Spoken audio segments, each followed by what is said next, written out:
യേശുവിനെ പ്രണയിച്ച 19കാരി, വാഴ്ത്തപ്പെട്ട ക്യാര ബെദാനോ ലൂച്ചിയോ, ജീവിതം കൊണ്ട് എങ്ങനെയെല്ലാം യേശുവിനെ സ്നേഹിക്കാം, ജീവിതം സമർപ്പിക്കാമെന്ന് തെളിയിച്ചവൾ, ഇന്നത്തെ കാലഘട്ടത്തിൻ്റെ മധ്യസ്ഥ, എല്ലാ യുവജനങ്ങളുടെയും മാതൃക, എല്ലാവരെയും ത്രസിപ്പിക്കുന്ന, ഊർജ്ജസ്വലരാക്കുന്ന ഈ ജീവിതത്തിലേക്ക് നമുക്കിപ്പോൾ കടന്നു ചെല്ലാം.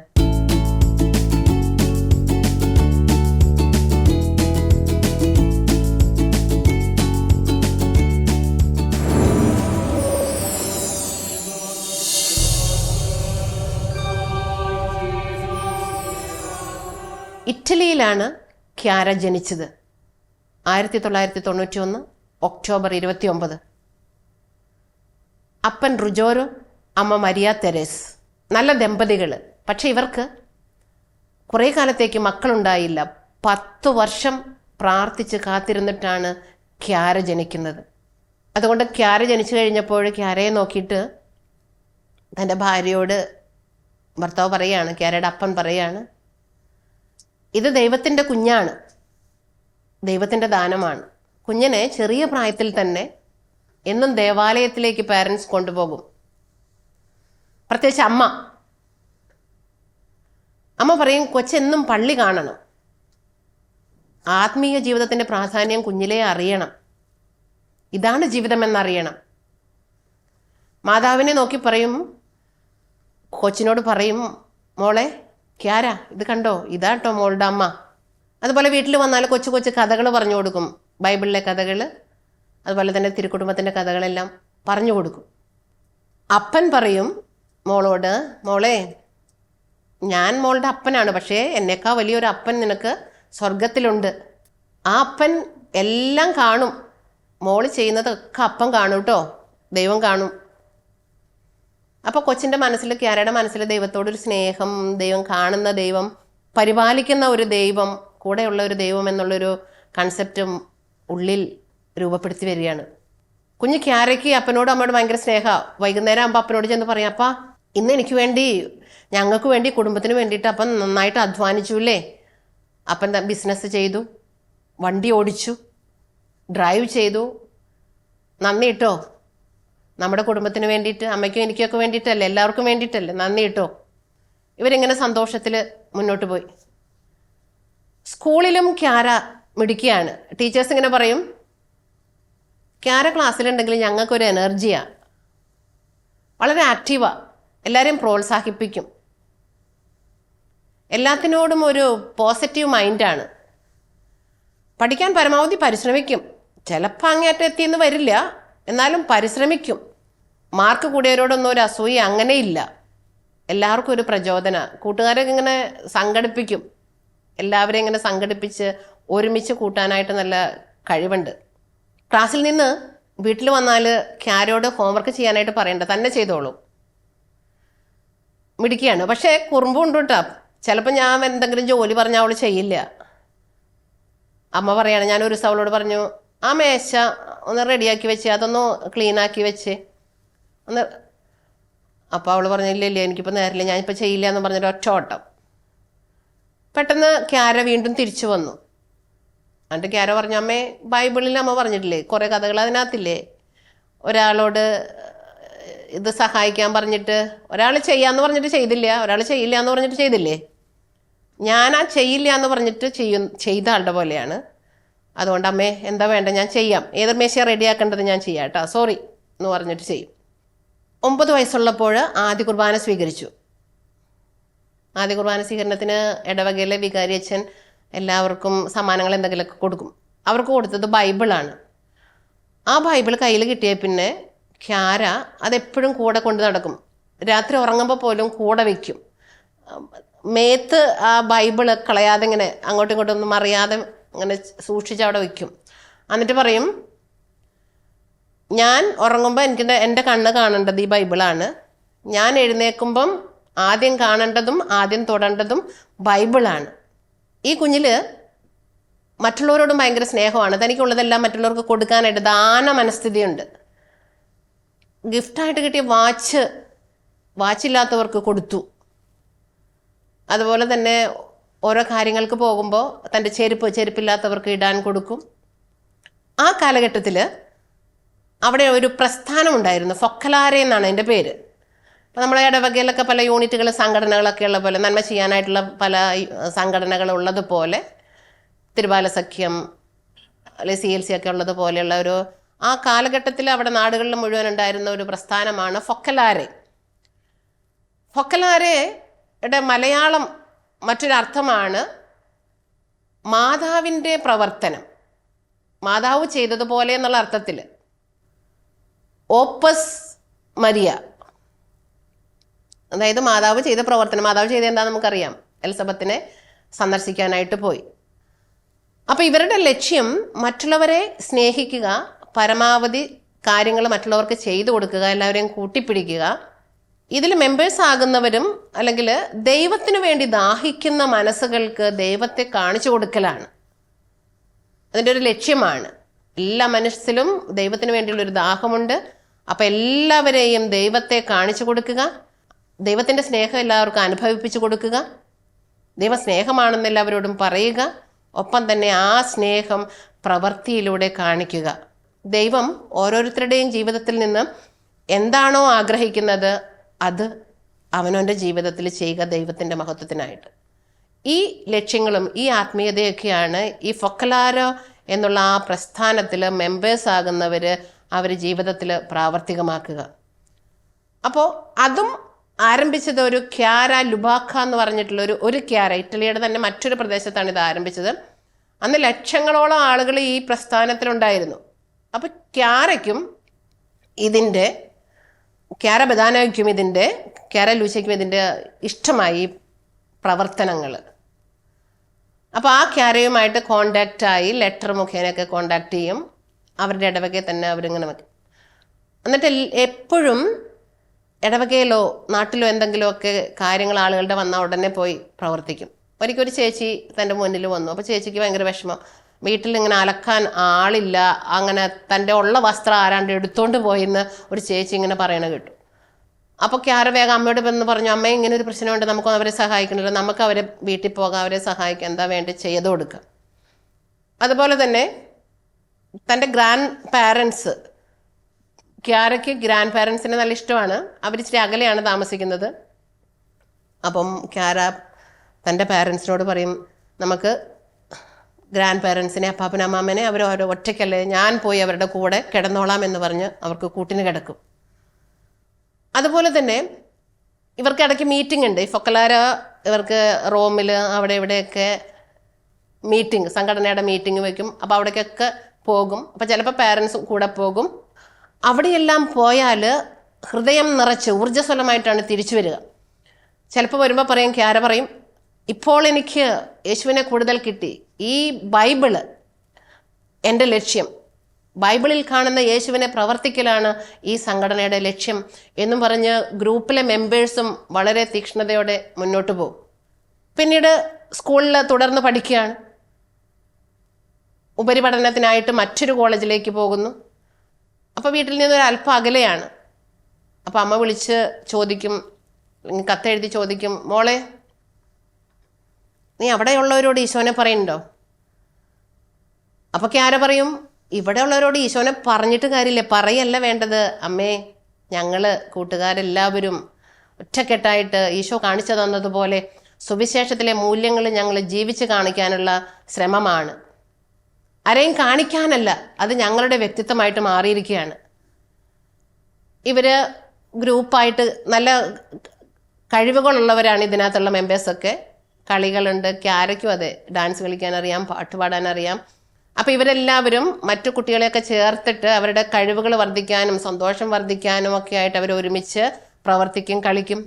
ഇടയ്ക്ക് ചില കളികൾ ഇവർ വെച്ചിട്ട് അതിൽ നിന്ന് കിട്ടുന്ന പൈസ കൊണ്ട് ആ യൂണിറ്റിൽപ്പെട്ടവർക്കും അല്ലെങ്കിൽ അവിടെ ആരൊക്കെയാണോ പാവങ്ങളുള്ളത് അവരെ സഹായിക്കാനായിട്ടും ഇതിൽ നിന്നുള്ള പൈസകൾ ഉപയോഗിക്കും. ഓരോ പ്രോഗ്രാമിൽ നിന്ന് ഇവർ സംഘടിപ്പിക്കുന്ന പൈസകൾ.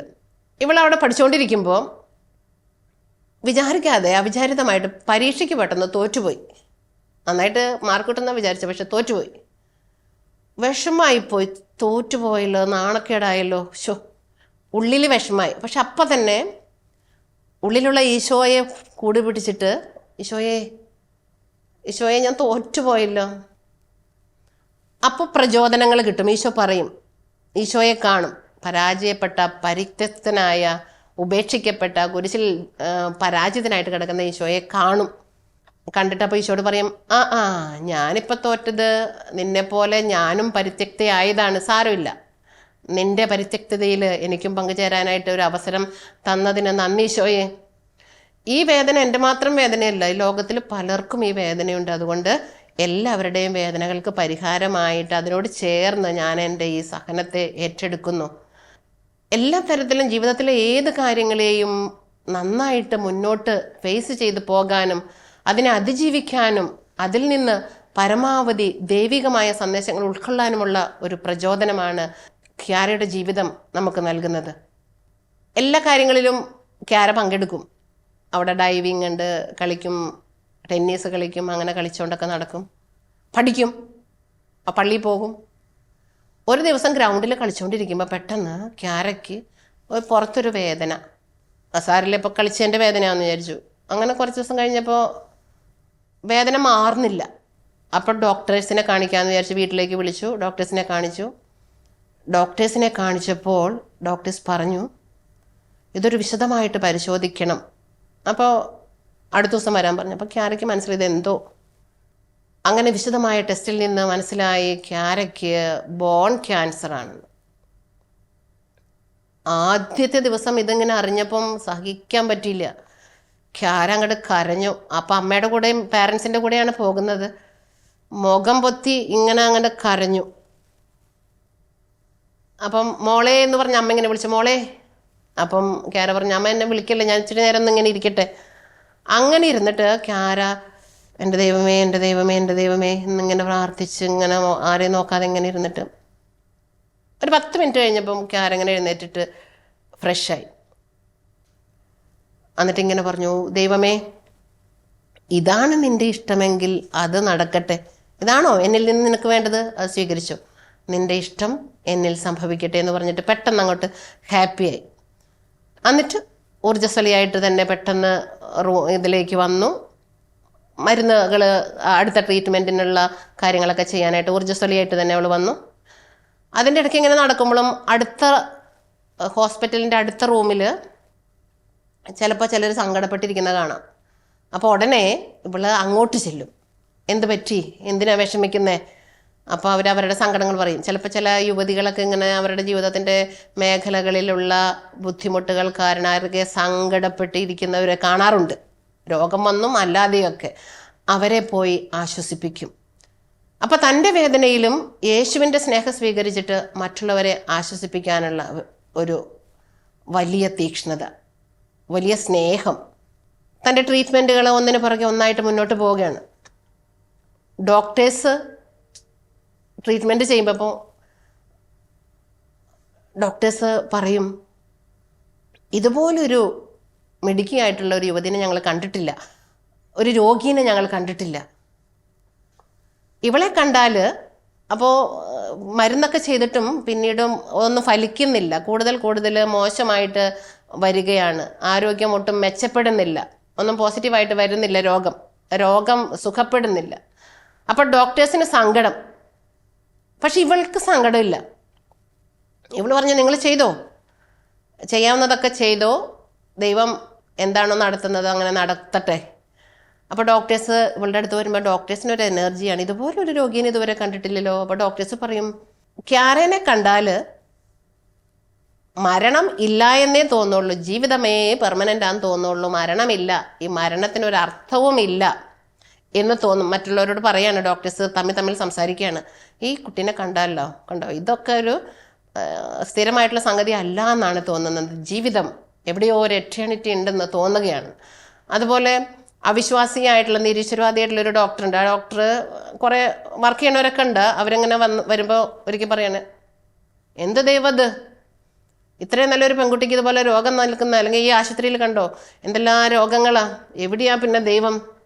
അങ്ങനെ പറഞ്ഞിട്ടൊരു അവിശ്വാസം കാണിക്കുകയാണ്. അപ്പോൾ ക്യാര അവരെ വിളിച്ചു, വാ ഇരിക്കും, നമുക്ക് വർത്താനം പറയാം. കുറച്ച് നേരം വർത്താനം പറഞ്ഞു കഴിഞ്ഞപ്പോൾ ക്യാരയോട് അവിശ്വാസികൾ വർത്താനം പറഞ്ഞു കഴിഞ്ഞപ്പോൾ വിശ്വാസിയായിട്ട് മാറി. ജീവിതത്തിൽ പരിപൂർണമായിട്ടുള്ളൊരു വ്യത്യാസം അവരിൽ വരികയാണ്. ഒരിക്കൽ ഒരു ബിഷപ്പ് വന്നിട്ട് ചോദിച്ചു, ക്യാരേ, എന്തൊരു പ്രകാശമാണ് നിൻ്റെ മുഖത്ത്, കൺഗ്രാജുലേഷൻ. അപ്പോൾ ക്യാര പറഞ്ഞു, ഞാൻ യേശുവിനെ സ്നേഹിക്കുകയാണ്, എനിക്ക് വിഷമില്ല, ഞാൻ യേശുവിനെ സ്നേഹിക്കുകയാണ്. അവളവിടെ കിടക്കുന്ന സമയങ്ങളിലെല്ലാം ചെയ്യേണ്ടത് ഈ ഫക്കലാരെ പ്രസ്ഥാനവുമായിട്ട് ബന്ധപ്പെട്ടവർക്ക് അവർ ഫോൺ വിളിക്കും, അല്ലാത്തവർക്കും വിളിക്കും, എല്ലാവർക്കും വിളിക്കും. എപ്പോഴും കയ്യിൽ ഫോൺ വിളിക്കും, കൂട്ടുകാർക്ക് വിളിക്കും, ഹലോ സുഖല്ലേ, എന്തുണ്ട് വിശേഷം, എനിക്കിവിടെ സുഖമാണ് കേട്ടോ, കുഴപ്പമൊന്നുമില്ല, നിങ്ങൾ പ്രാർത്ഥിക്കണം കേട്ടോ എനിക്ക് ശക്തി കിട്ടാൻ വേണ്ടിയിട്ട്, ഞാൻ ഓക്കെയാണ്, കുഴപ്പമില്ല, നിങ്ങൾ നല്ല മിടുക്കരായിട്ട് പോകണം കേട്ടോ, അങ്ങനെ പറഞ്ഞ് വിളിക്കും. ഇനി ആർക്കാണോ ആവശ്യമായിട്ട് ചിലർ വിളിക്കും, എനിക്ക് വർത്തമാനം പറയണം, എനിക്കൊരു വിഷമമുണ്ടെന്നൊക്കെ പറയണവർ അവർക്ക് അങ്ങനെ മറുപടി കൊടുക്കും. മാത്രമല്ല കത്തെഴുതും. ഈ ഫക്കലാര പ്രസ്ഥാനത്തിൽപ്പെട്ടവരെല്ലാവരും തമ്മിൽ ആ നാട് മുഴുവനും കത്തെഴുതി പ്രോത്സാഹിപ്പിക്കും. അവരുടെ വർക്കുകളെല്ലാം പറയും, എന്തൊക്കെ ചെയ്യേണ്ടതെന്നൊക്കെ തീരുമാനിക്കും. അതെല്ലാം കട്ടിലേക്ക് ഇടുന്നതുകൊണ്ട് അവൾ ചെയ്തുകൊണ്ടിരുന്നു. ചിലപ്പം വേദന കൂടും. ബോൺ ക്യാൻസർ നമുക്കറിയാം, ഭയങ്കര വേദനയാണ്. വേദന കൂടുമ്പം എന്നാൽ മോർഫിൻ തരട്ടെ, ഇതൊന്ന് ഒരു മയക്കം.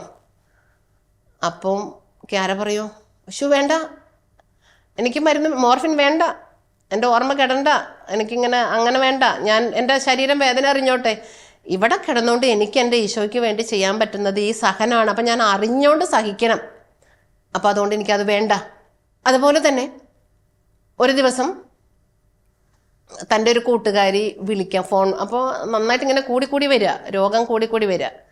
അപ്പോഴൊക്കെ യേശുവിനോടുള്ള ബന്ധത്തിലാണ് കൂടുതലായിട്ട് ആഴപ്പെട്ട് വരുന്നത്. ഒരു ദിവസം ഒരു കൂട്ടുകാരി വർത്താനം പറയാനായിട്ട് കുറച്ച് നേരം വർത്താനം പറയാം, വെറുതെ കാര്യമായിട്ടല്ല, വെറുതെ എങ്ങനെയെങ്കിലും ടൈം ഒന്ന് പാസ് ചെയ്യാമെന്ന് വിചാരിച്ചിട്ട് അങ്ങനെ വർത്താനം പറയാനായിട്ട് വിളിച്ചപ്പോൾ അവൾ പറഞ്ഞു, ഇപ്പം എൻ്റെ മനസ്സും ആത്മാവും അഭൗമമായ ഒരു ലോകത്തിൻ്റെ ഒരു സന്തോഷത്തിലാണല്ലോ എൻ്റെ പ്രിയപ്പെട്ട കൂട്ടുകാരി. ഇപ്പം എനിക്കൊന്ന് സ്വസ്ഥമായിട്ട് ആ ഈശോനെ ഒന്ന് കണ്ടുകൊണ്ടിരിക്കാനാണല്ലോ എൻ്റെ ഒരു ഇഷ്ടം. അതുകൊണ്ട് ആ ഉന്നതത്തിൽ നിന്ന് അങ്ങോട്ട് താഴെ വരാനായിട്ടൊരു വിഷമം, അതുകൊണ്ട് പിന്നെ വർത്താനം പറയാമെന്ന് പറഞ്ഞിട്ട് സോറി പറഞ്ഞ് അങ്ങനെ ഇരിക്കുകയാണ്. അവൾക്കപ്പം മനസ്സിലായി തുടങ്ങുന്നു, തൻ്റെ അന്ത്യം ഏകദേശം അടുത്തു വരുന്നു, ഒട്ടും പ്രോഗ്രസ് ഇല്ല. അപ്പോൾ അവൾ അമ്മയോട് പറഞ്ഞു, അമ്മേ, നമ്മുടെ കുടുംബം ഒരു ഭാഗ്യപ്പെട്ട കുടുംബമാണ് കേട്ടോ, കാരണം ദൈവം വസിക്കുന്ന കുടുംബമാണ് ഭാഗ്യം. അപ്പോൾ അമ്മ ഒരിക്കലും കരയരുത്. അമ്മ ഒരു കാര്യം ചെയ്യണം, ഞാൻ മരിക്കുമ്പോൾ എനിക്ക് ഇടാനായിട്ട് ആ നല്ല ഗൗൺ എനിക്ക് വേണ്ടിയിട്ട് തയ്ക്കും, കല്യാണ ഡ്രസ്സ് പോലെ എൻ്റെ ഡ്രസ്സ് ആക്കണം, ഒരു ചുമന്ന ഇങ്ങനെ ഒരു പട്ട കെട്ടണം, അണിഞ്ഞൊരുക്കി എന്നെ കിടത്തണം, എൻ്റെ കല്യാണമാണെന്ന്. ഞാനൊരു പുതിയ ജീവിതത്തിലേക്ക് അന്ന് പോകും, ഇതുവരെയുള്ളൊരു ജീവിതമല്ല, നെക്സ്റ്റ് ഡേ തുടങ്ങി എനിക്കൊരു പുതിയ ലൈഫാണ്, അവിടേക്ക് എന്നെ ഒരുക്കി വിടണം. അമ്മ ഒരു കാര്യം കേട്ടോ, കരയുന്ന ഒരൊറ്റ ആളും ഇവിടേക്ക് വരാൻ പാടില്ല എന്ന് അമ്മ പറയണം. കരയുന്ന ഒരൊറ്റ ആളെ ഈ റൂമിലേക്ക് കിടത്തണ്ട, മാത്രമല്ല സന്തോഷിക്കണം. ഞാൻ മരിച്ചാൽ എൻ്റെ സംസ്കാര ചടങ്ങിൽ അന്ന് ഒറ്റ ആളും കരയാൻ പാടില്ല, ചിരിക്കണം, സന്തോഷിക്കണം, പാട്ട് പാടണം, ദൈവസ്തുതികൾ പാടണം. അതുകൊണ്ട് ഇപ്പം തന്നെ ഈ പാട്ടുകളൊക്കെയാണ് പാടേണ്ടത്, ഇതെല്ലാം ഉറക്കെ പാടണം, എല്ലാ സമയവും ദൈവസ്തുതികൾ മാത്രം പാടിക്കൊണ്ടേയിരിക്കണം. എന്നിട്ട് അമ്മയോട് പറഞ്ഞു, അമ്മേ, ഞാൻ മരിക്കുമ്പോൾ എൻ്റെ ബോഡിയുടെ അടുത്തമ്മ ഇങ്ങനെ ഇരുന്നിട്ട് എന്നെ റെഡിയാക്കുമ്പോൾ അമ്മ മനസ്സിൽ ഓർക്കണം, എൻ്റെ ആത്മാവ് ഇപ്പോൾ ഈശോയെ കണ്ടുകൊണ്ടിരിക്കുക എന്ന് ഓർത്തിട്ട് വേണം എൻ്റെ അടുത്ത് നിൽക്കാൻ കേട്ടോ അമ്മേ. അമ്മ ഒന്നുകൊണ്ടും വിഷമിക്കരുത്. അതുപോലെ അപ്പനോടും എല്ലാവരോടും പറഞ്ഞു, നിങ്ങൾ ആരും വിഷമിക്കരുത്, സന്തോഷമാണ്, നമുക്ക് അവിടെ കണ്ടുമുട്ടാം. അതുപോലെ ആ സമയത്ത് ക്യാര ബെദാനോ വരെ പേരെത്തിയിട്ടുണ്ട്. ഈ ലൂച്ചിയോ എന്നുള്ള പേര് ആഡ് ചെയ്തത് ഫക്കലാര പ്രസ്ഥാനത്തിൽപ്പെട്ടവർക്ക് അവരുടെ പ്രത്യേകതകൾക്കൊക്കെ അനുസരിച്ച് പിന്നീട് ഇടുന്ന ഒരു പേരാണ്. അപ്പം എല്ലാവർക്കും ഒരു പേര് ആഡ് ചെയ്യും. അപ്പം ഇത്രയും നാളായിട്ടും ക്യാരയ്ക്ക് ആ പേര് അവർ കൊടുക്കാനായിട്ട് ഓരോ കാരണങ്ങളാൽ അവർക്ക് പറ്റിയിട്ടില്ല. പിന്നെ ക്യാര ആശുപത്രിയിലുമായി, പിന്നെ അതിലേക്ക് അങ്ങ് ശ്രദ്ധിച്ചില്ല. അപ്പം ക്യാരയോട് ലുബാക്കിനോട് വിളിച്ച് ചോദിച്ചു, എന്താണ് എൻ്റെ പേര്? ഫക്കലാര പ്രസ്ഥാനത്തിൽ ചേർന്ന് വചനത്തിനനുസരിച്ച് ജീവിച്ചിട്ട് എനിക്ക് എന്ത് പേരാ തരുന്നത്? അപ്പം പറഞ്ഞു, ലൂച്ചിയോ, നീ ഒരു പ്രകാശമാണ്, നീ ലോകം മുഴുവനും പ്രകാശമാണ്, ഫക്കലാരോ പ്രസ്ഥാനത്തിൻ്റെ പ്രകാശമാണ്, അതുകൊണ്ട് അതാണ് ക്യാരയുടെ പേരിൻ്റെ കൂടെ ആഡ് ചെയ്യണത്. അതുകൊണ്ടാണ് ക്യാര, ബെദാനോ, ലൂച്ചിയോ, ലൂസി എന്നാണ്. ലൂസി നമ്മൾ ഉച്ചരിക്കുമ്പോൾ ഒരു പ്രകാശം. അപ്പോൾ അങ്ങനെ പ്രകാശമായിട്ട് അവൾ തീരുകയാണ്. അമ്മയോട് പറഞ്ഞു, അമ്മ കരയരുത്, ഗുഡ് ബൈ എന്ന് അമ്മയോട് ലാസ്റ്റ് വാക്ക് പറഞ്ഞുകൊണ്ട് 1990 ഒക്ടോബർ 7 ജപമാല രാജ്ഞിയുടെ പെരുന്നാളിൻ്റെ അന്നാണ് ക്യാര മരിക്കുന്നത്. അന്ന് ക്യാരയ്ക്ക് 19 വയസ്സ് പ്രായമാണ്. തൻ്റെ ആത്മാവിനെ ദൈവസന്നിധിയിലേക്ക് കൊടുത്തു. അന്ന് മുഴുവൻ ആഘോഷമാണ്. അവിടെ മുഴുവൻ ജനം മുഴുവൻ ഒഴുകി എന്ന് പറയുന്നത്. നാട് മുഴുവനും ഈ വിശുദ്ധ വ്യക്തിത്വത്തിൻ്റെ എല്ലാവർക്കും അറിയാം ക്യാരേനെ. എല്ലാവരും ഒഴുകി അങ്ങോട്ട് വന്നു. ആ ദിവസങ്ങളിൽ തന്നെ അത്ഭുതങ്ങൾ അവിടെ നടക്കുകയാണ്. പ്രാർത്ഥിക്കുന്ന കാര്യങ്ങൾ എന്തെല്ലാമാണോ ക്യാരയുടെ അടുത്ത് പ്രാർത്ഥിക്കുന്നത്, ആ ഉദ്ദിഷ്ട കാര്യങ്ങൾ നടക്കുന്നു. ക്യാരയുടെ പ്രത്യേകത, ക്യാര കൂടുതൽ പ്രവർത്തിച്ചത് നിരീശ്വരവാദികൾക്ക് വേണ്ടിയിട്ടാണ്. വിശ്വാസമില്ലാതെ അകന്നിരുന്നവരെല്ലാം ദൈവസ്നേഹത്തിലേക്ക് അടുപ്പിച്ചു. അപ്പോൾ ഒത്തിരി പേരുടെ മാനസാന്തരം അതിലൂടെ വന്നു ആ മരിച്ച ദിവസത്തിൽ തന്നെ. തുടർന്നും ഒത്തിരിയേറെ പ്രാർത്ഥനകൾ ഈ കബറിടത്തെങ്കിൽ വന്നു. കുറേ പേര് എപ്പോഴും ഇവിടെ വന്ന് പ്രാർത്ഥിക്കും. എല്ലാവരുടെ പ്രാർത്ഥനകൾക്കും ഉത്തരം ദൈവാനുഗ്രഹം ലഭിച്ചതായിട്ട് സാക്ഷ്യങ്ങൾ വന്നു. 2010 ക്യാരയെ വാഴ്ത്തപ്പെട്ടവളായിട്ട് പ്രഖ്യാപിച്ചു. ക്യാര ഇന്നത്തെ യുവജനങ്ങളുടെ എല്ലാം മധ്യസ്ഥയാണ്. എല്ലാവർക്കും ഒരു മാതൃകയാണ്. ജീവിതത്തിന് അർത്ഥമില്ലാതെ എന്തിനാ ജീവിക്കുന്നതെന്നറിയാതെ നടക്കുന്ന എല്ലാവർക്കും, ജീവിതത്തിൽ ക്രൈസിസ് വരുമ്പോൾ എങ്ങനെയാണ് അതിനെ നേരിടേണ്ടതെന്ന് അറിയാതെ നടക്കുന്ന എല്ലാവർക്കും, തങ്ങളുടെ കഴിവുകളെല്ലാം സന്തോഷത്തോടുകൂടെ എല്ലാവർക്കും പങ്കുവെക്കണമെന്ന് എല്ലാവരെയും ഉദ്ബോധിപ്പിച്ചുകൊണ്ട് ക്യാര ഏവർക്കും മധ്യസ്ഥയാണ്. നമ്മുടെ കാലഘട്ടത്തിൻ്റെ വിശുദ്ധ വ്യക്തിത്വമാണ് കേട്ടോ. സ്വർഗത്തിലിരുന്നു കൊണ്ട് നമുക്കെല്ലാവർക്കും വേണ്ടി ക്യാര മധ്യസ്ഥം വഹിക്കുകയാണ്.